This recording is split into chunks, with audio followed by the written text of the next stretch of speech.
스토리 제1부 충격의 시작. 사무실 안이 너무 조용했다. 펜 한 자루가 책상에서 굴러 떨어지는 소리가 천둥처럼 귓가를 울렸다.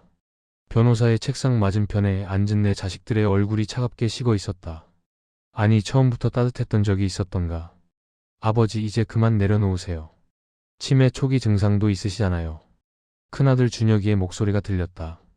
내 눈을 피하며 말하는 그 모습이 마치 범죄자를 대하는 듯했다. 요양병원 시설 좋은 곳으로 알아봤어요. 거기가 집보다 편하실 거예요. 큰 며느리가 거들었다. 그녀의 무릎 위에는 내 돈으로 산 명품 가방이 올려져 있었다. 샤넬이던가 에르메스던가. 가격표가 머릿속을 스쳤다. 1,500만 원. 이것들이 내가 죽기도 전에 제사를 지내고 있어. 내 유언장은 수정된다. 내 목소리가 낮게 깔렸다. 으르렁거리는 짐승의 소리처럼. 단 한 푼도 너희에게 가지 않을 거다. 그 순간 자식들의 얼굴에서 가면이 벗겨졌다. 놀람, 분노, 당황. 그리고 무엇보다도 탐욕. 그들의 눈동자에 비친 건 나라는 사람이 아니라 수천억짜리 유산이었다. 제1장. 일상의 균열. 칠순잔치, 차가운 식탁. 그날 아침도 찬바람이 불었다. 창문 틈으로 스며든 겨울바람이 뼛속까지 시렸지만 그보다 더 차가운 건 이 집 안의 공기였다. 아버님, 식사하세요. 큰 며느리가 수저를 내 앞에 놓았다. 손이 닿지 않도록 멀찍이 밀어두는 게 마치 병균이라도 옮을까 조심하는 것 같았다. 식탁은 화려했다. 한우, 전복, 광어. 칠순잔치라고 이른 아침부터 특급 호텔 출장 요리사가 차린 상이었다. 하지만 아무도 내 얼굴을 보지 않았다. 젓가락 소리만 요란했다. 철컹, 딸그락, 쨍그랑. 6명의 식구가 한 상에 앉았건만 누구 하나 입을 여는 이가 없었다. 아버님. 큰 며느리가 국을 뜨다 말고 입을 열었다. 이번에 강남 빌딩 재건축 건은 어떻게 결정하셨어요? 바바리 목에 걸렸다. 생일 축하 한마디보다 먼저 나온 게 돈 이야기였다. 형수님, 그건 아버지가 알아서 하실 문제죠. 둘째 아들 준석이가 말을 자르며 끼어들었다. 그보다 아버지, 저 이번에 사업 자금이 좀 급한데요. 지난번에 말씀드린 부동산 투자건 있잖아요. 그거 좀 도와주셔야죠. 입안에 바바리 모래알처럼 까끌거렸다. 씹어도 넘어가지 않았다. 평생을 바쳐 일군 내 왕국에서 나는 왕이 아니라 그저 뜯어먹을 고깃덩어리에 불과했다. 김만석. 수천억 자산가. 건설업으로 일어나 부동산, 금융까지 손뗀 사업가. 세상은 나를 성공한 기업가라 부르지만 정작 내 집 안방에서 나는 투명 인간이었다. 헛살았어. 정말 헛살았어. 아버지. 그때 한쪽 구석에 조용히 앉아있던 막내 지훈이가 입을 열었다. 유일하게 내 회사에 들어오지 않은 아들. 자기 사업을 하겠다며 나간 녀석. 저. 결혼하고 싶은 여자가 있어요. 지훈이가 어렵게 말을 꺼냈다. 그 말에 식탁의 공기가 순식간에 얼어붙었다. 뭐? 큰아들 준혁이가 젓가락을 탁 내려놓았다. 그 가난한 집딸? 은행 다닌다는 걸 말하는 거야? 비웃음이 섞여 있었다. 준혁이가 냅킨으로 입을 닦으며 코웃음을 쳤다. 지훈아, 너 정신 차려. 우리 집안에 무슨 은행원 따위를. 형, 그게 무슨 말이야. 지훈이가 얼굴을 붉히며 소리쳤다. 하지만 그의 목소리는 떨리고 있었다. 가슴 한구석이 쿵 내려앉았다. 막내마저 돈을 보고 여자를 고른 걸까? 아니면 정말 사랑인 걸까? 의심이라는 독버섯이 이미 내 마음밭을 잠식하고 있었다. 아버지는 어떻게 생각하세요? 지훈이가 나를 똑바로 쳐다봤다. 간절함이 담긴 눈빛이었다. 하지만 나는 대답할 수 없었다.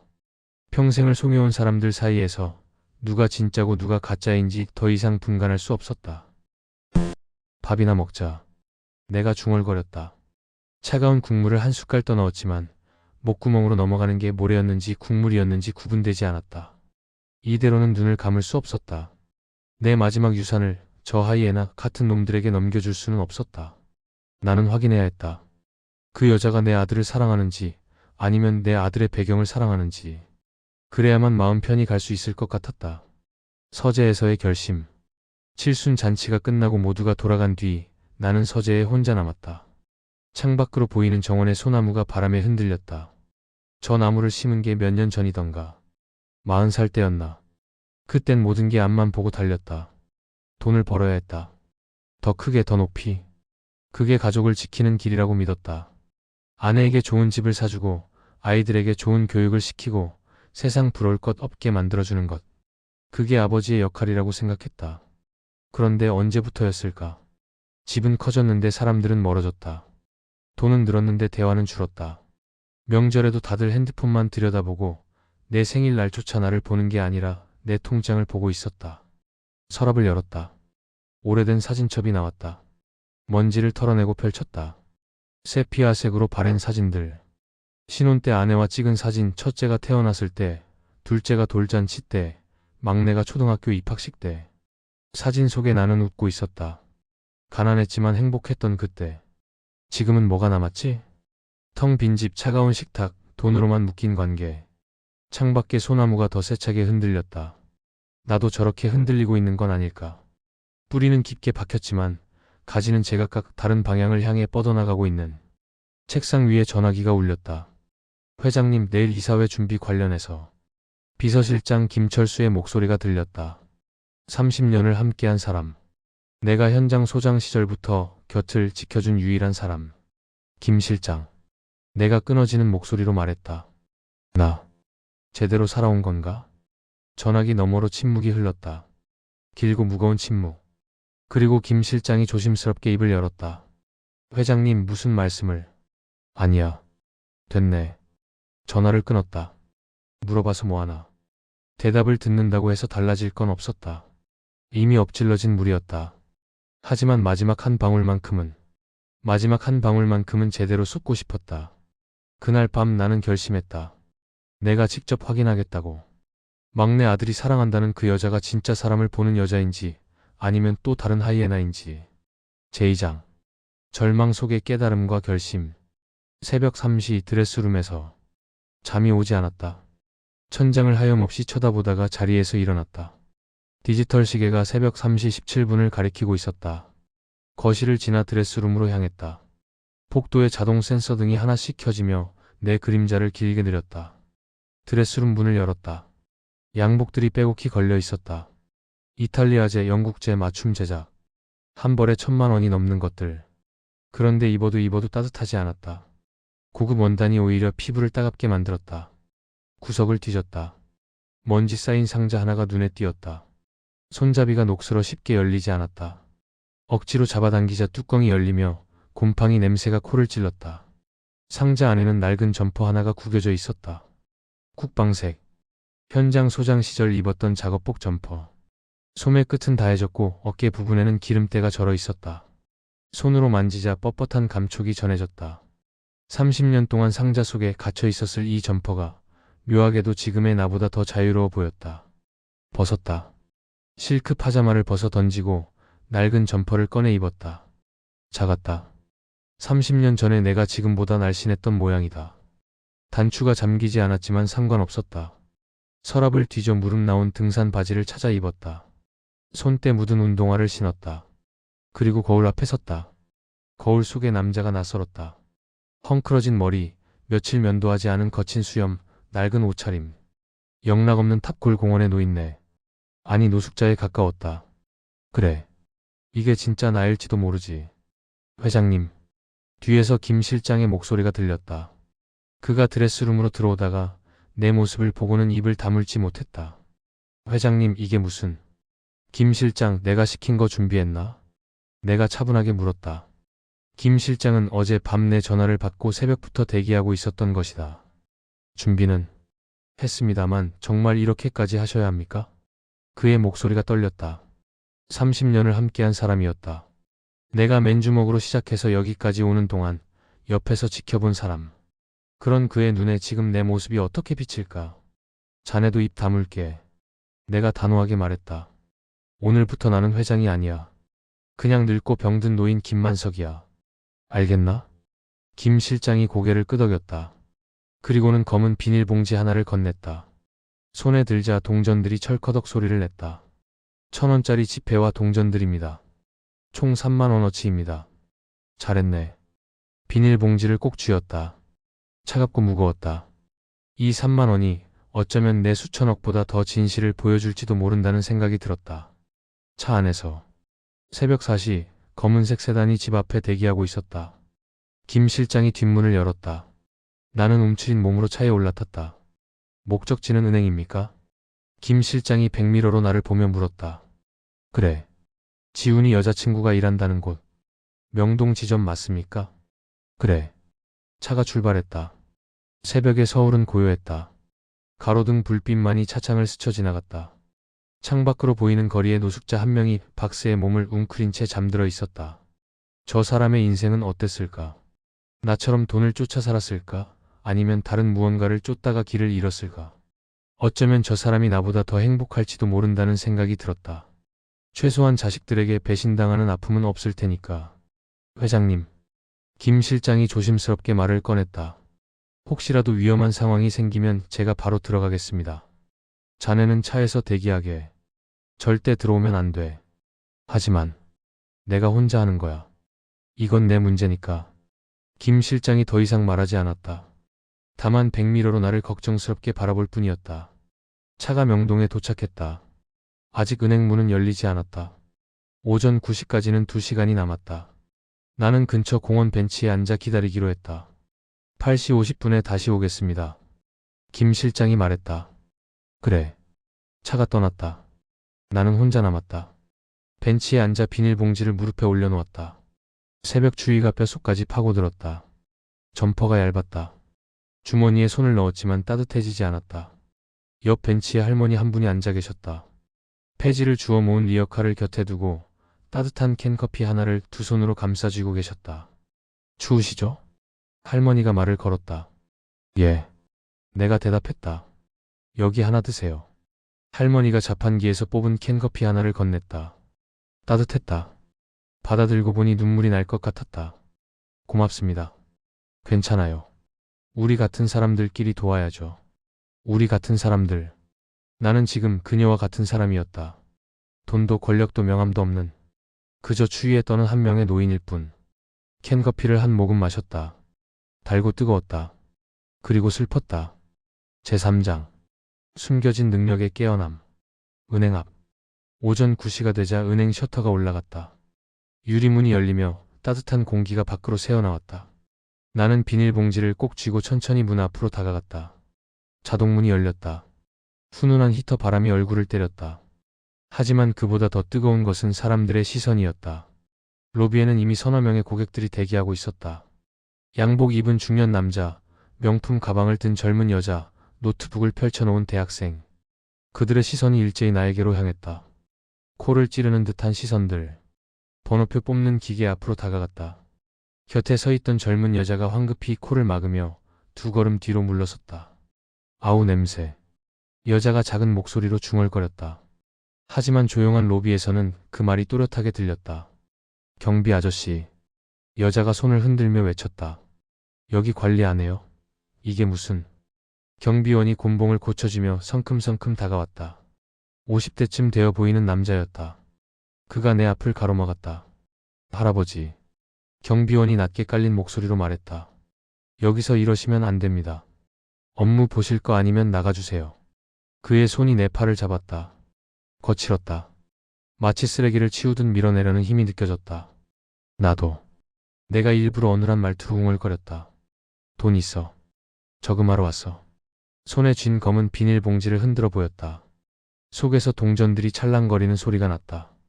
경비원이 어이없다는 듯 혀를 찼다. 즉, 저금이요? 저걸로? 뒤에서 누군가 킥킥거리는 웃음소리가 들렸다. 객장 안의 모든 눈이 나를 경멸하고 있었다. 평소라면, 평소 같았으면 지점장이 버선발로 뛰어나와 머리를 조아렸을 것이다. VIP실로 안내하고 최고급 커피를 내오고 허리를 90도로 굽히며 인사했을 것이다. 그런데 지금은 옷 한 꺼풀 벗었을 뿐인데 세상은 나를 벌레 취급했다. 서럽네. 돈 없으면 사람도 아니라는 게 이런 기분이었어. 번호표 주세요. 내가 다시 말했다. 경비원이 인상을 쓰며 물러섰다. 그리고는 무전기에 대고 뭐라 속삭였다. 아마 관리자에게 보고하는 모양이었다. 번호표를 뽑았다. 67번. 구석 의자로 가서 쭈그리고 앉았다. 플라스틱 의자가 차가웠다. 사람들이 하나둘 내 옆을 피해 자리를 옮겼다. 마치 전염병 환자라도 되는 양. 시계를 봤다. 오전 9시 15분. 창구가 하나씩 열리기 시작했다. 직원들이 자리에 앉고 모니터를 켰다. 띵동. 64번 고객님, 3번 창구로 와주세요. 안내 방송이 흘러나왔다. 양복 입은 남자가 일어나 창구로 향했다. 띵동. 65번 고객님, 5번 창구로 와주세요. 띵동. 66번 고객님, 2번 창구로 와주세요. 심장이 빠르게 뛰기 시작했다. 늙은 엔진이 쿨럭거리는 것처럼. 다음은 내 차례였다. 띵동.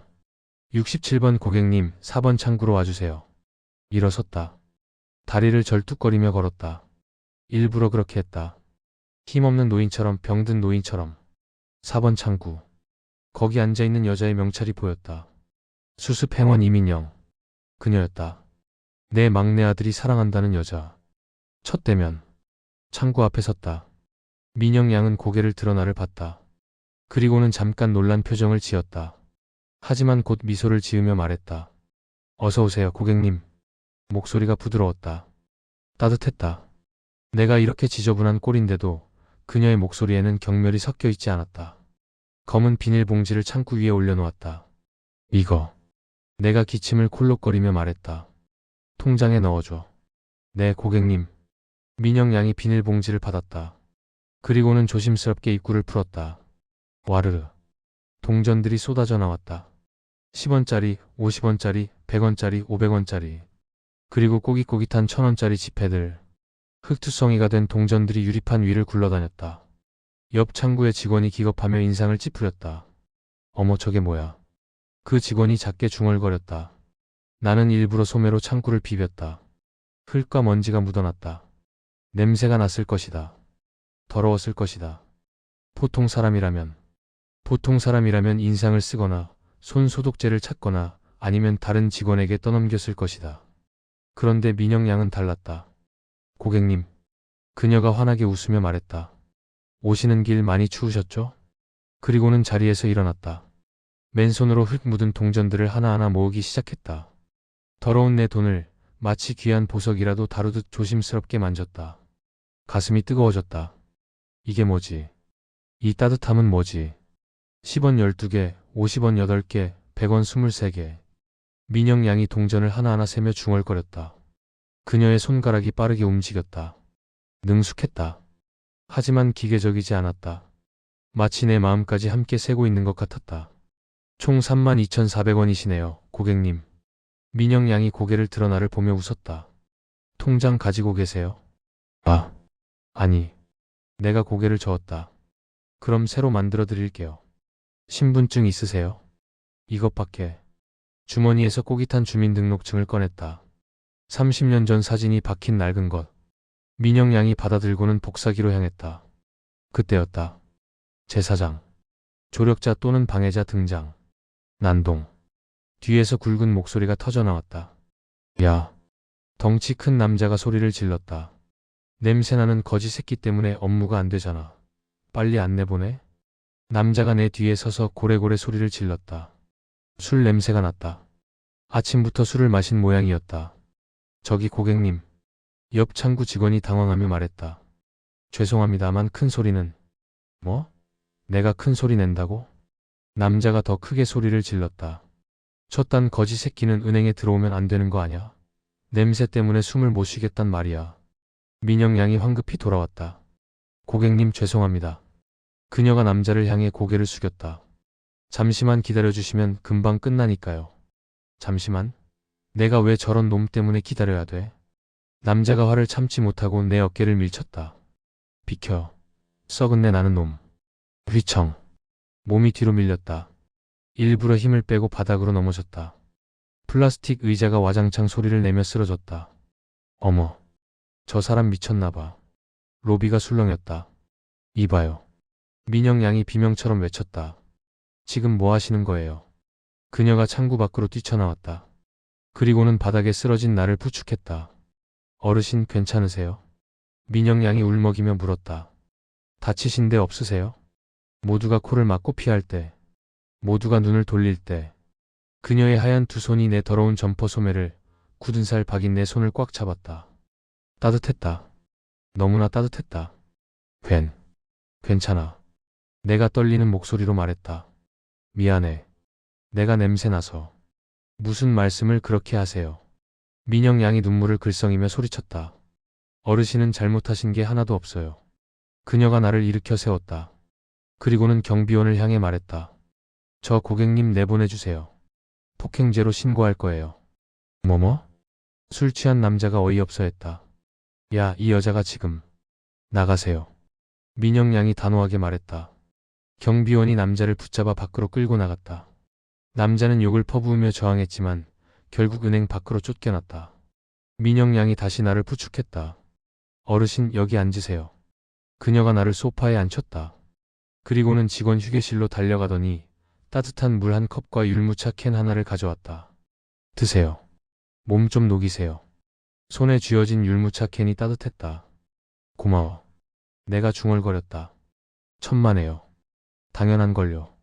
민영 양이 웃었다. 진심이 담긴 미소였다. 찾았다. 내 진짜 가족. 1부 끝.